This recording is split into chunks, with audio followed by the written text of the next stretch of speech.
السلام علیکم ورحمۃ اللہ وبرکاتہ۔ بسم اللہ الرحمن الرحیم۔ یہ مسجد تھی اور عدالت بھی۔ اس زمانے میں ایسا ہی ہوتا تھا کہ قاضی نہ صرف مسجد کا امام تھا بلکہ چیف جسٹس بھی وہی ہوا کرتا، اور مسجد تمام مسلمانوں اور اسلامی سلطنت کے مختلف امور کا مرکز ہوتی۔ یہ کوفہ شہر تھا اور عدالت وہاں کی جامع مسجد۔ قاضی القضاء شریک بن عبداللہ بڑی شان کے ساتھ یہاں رونق افروز ہیں۔ قاضی شریک عدل پسندی اور انصاف پروری میں اپنی نظیر نہیں رکھتے۔ ہر شخص ان کے فضل و کمال، علم و دانش، امانت و دیانت، تقوی و پرہیزگاری اور زہد و قناعت کا معترف ہے۔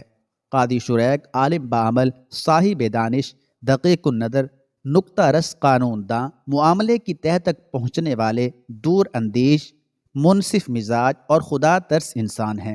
دور دور تک ان کے بے مثال عادلانہ کارناموں کی شہرت ہے۔ مسجد کوفہ کے صحن میں ایک طرف لوگ رب ذوالجلال کے حضور سر نیاز جھکا کر اپنے فرض سے سبکدوش ہوتے ہیں، تو دوسری جانب صحن مسجد ہی کے ایک حصے میں سپریم کورٹ قائم ہے، جہاں عوام و خواص اپنے حقوق کی نگہداشت کے لیے حاضر ہو کر انصاف پاتے ہیں۔ عدالت کے اختتام کا وقت قریب ہے۔ قاضی صاحب اپنی جگہ سے اٹھنے کی تیاری کر رہے ہیں کہ ناگہاں ایک مضطرب حال عورت حیران و پریشان آ کر عدالت کے سامنے کھڑی ہو جاتی ہے۔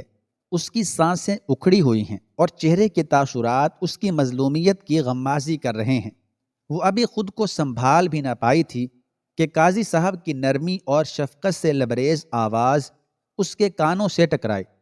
قاضی شریک، کیا تم پر کسی نے زیادتی کی ہے؟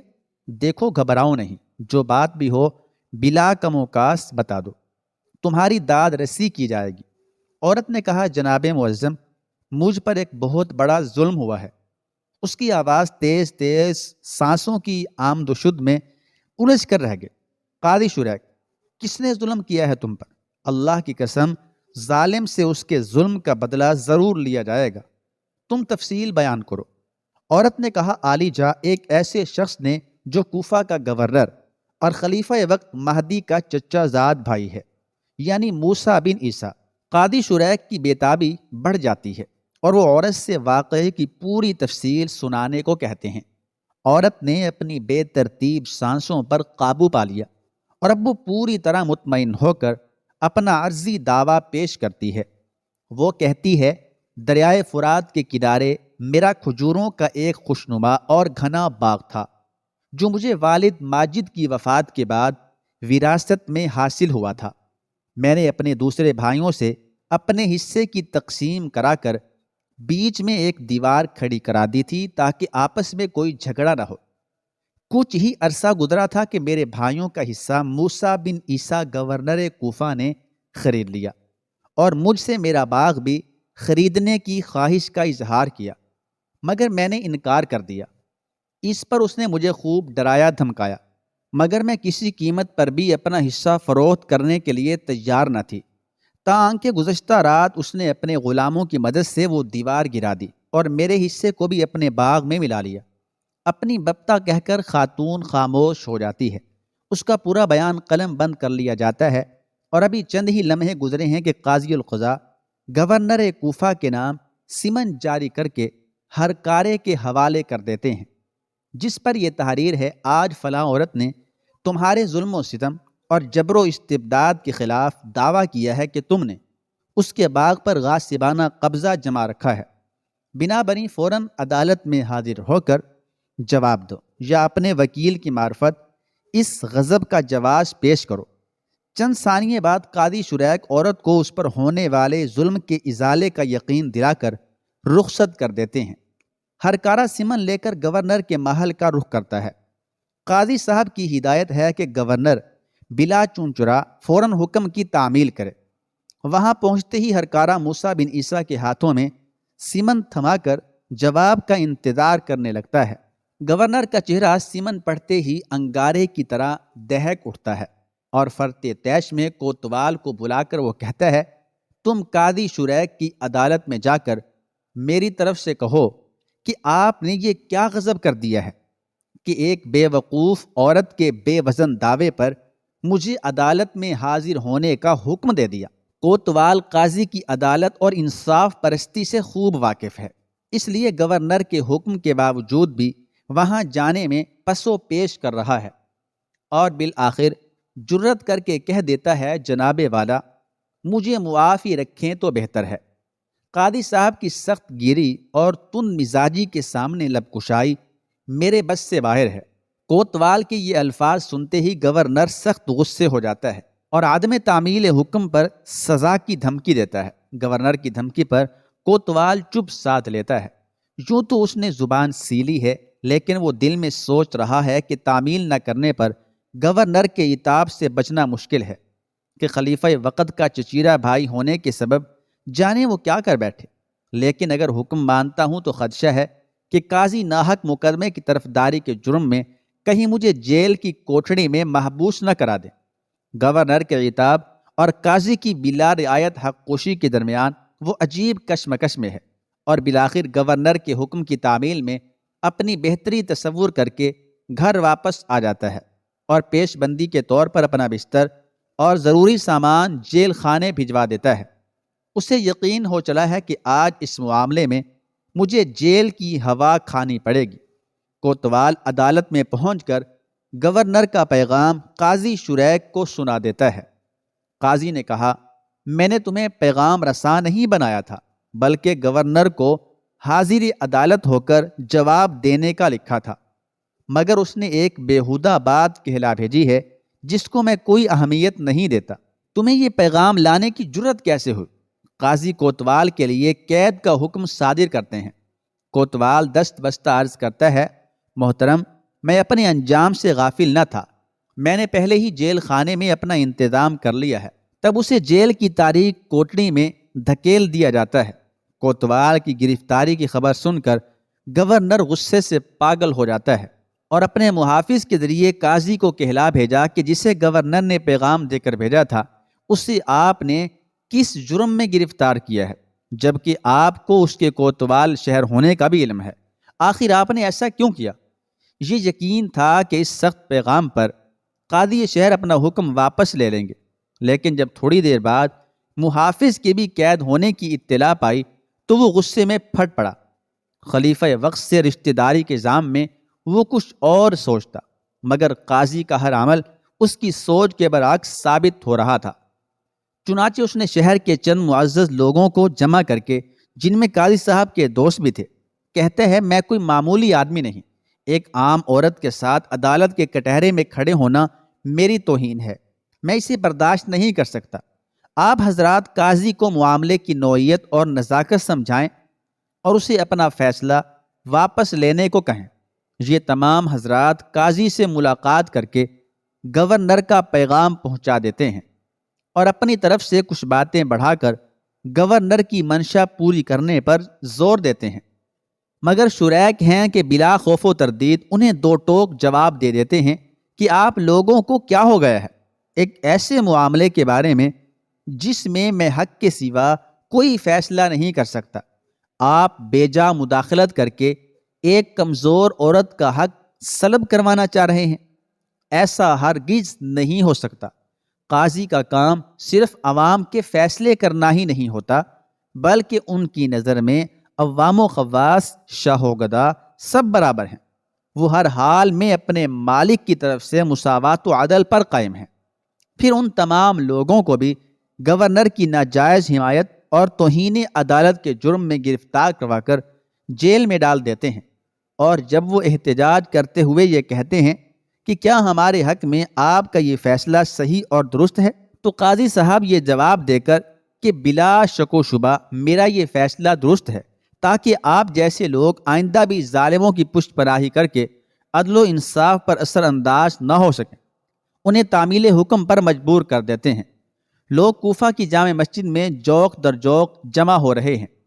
اگلے دن لوگ اس خیال سے کہ دیکھیں اس وفد کا کیا بنتا ہے، لیکن جب انہیں ان کی گرفتاری کا علم ہوتا ہے تو بعض لوگ اللہ اکبر کا نعرہ لگاتے ہوئے واپس چلے جاتے ہیں، اور بعض اس ڈر سے کہ کہیں قاضی ہمیں بھی گورنر کے حمایتی ہونے کے جرم میں گرفتار نہ کروا دیں، وہاں سے کھسک جاتے ہیں۔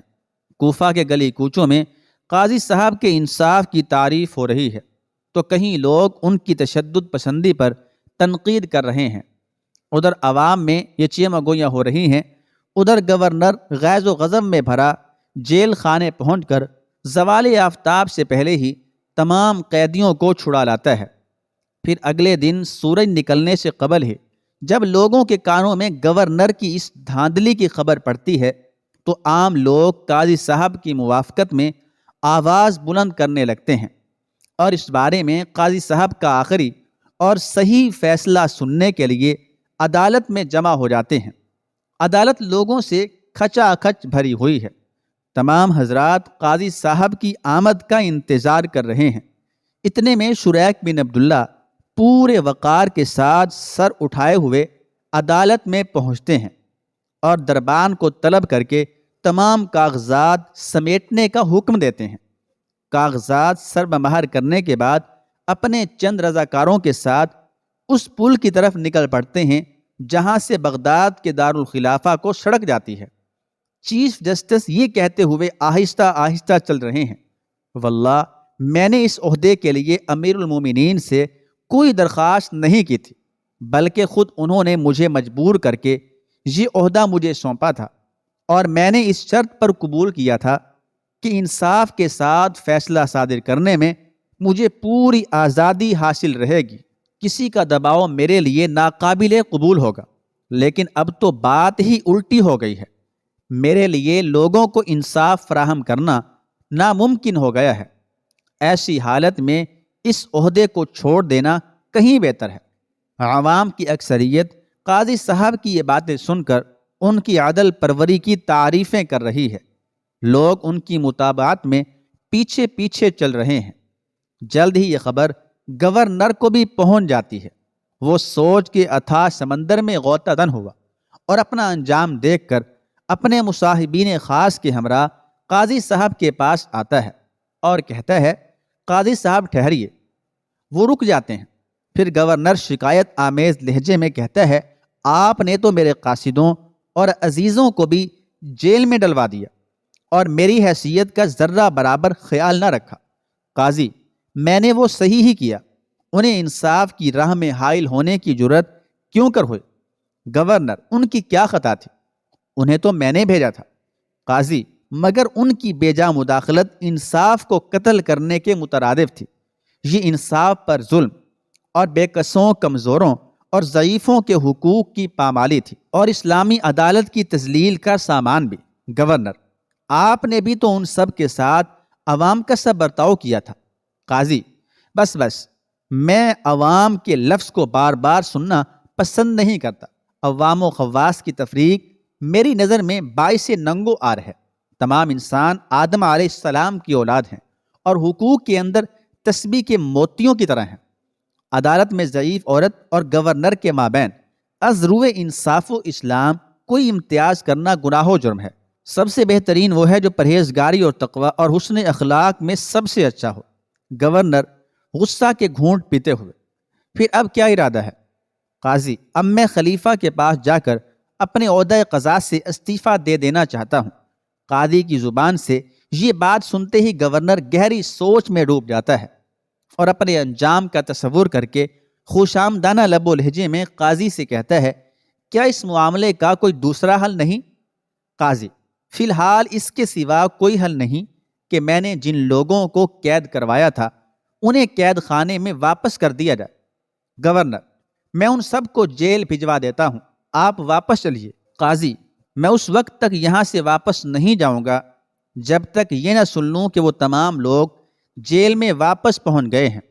پھر گورنر ان تمام لوگوں کو دوبارہ جیل میں بھجوا دیتا ہے اور جب داروغہ جیل قاضی کو ان کی واپسی کی اطلاع دیتا ہے تو قاضی صاحب اپنی عدالت میں واپس آ جاتے ہیں اور داروغہ کو حکم دیتے ہیں کہ گورنر کے گھوڑے کی لگام پکڑ کر عدالت میں پیش کرو۔ تعمیل حکم کے بعد گورنر سے مخاطب ہوتے ہیں، آؤ اب اس عورت کے دعویٰ کا جواب دو۔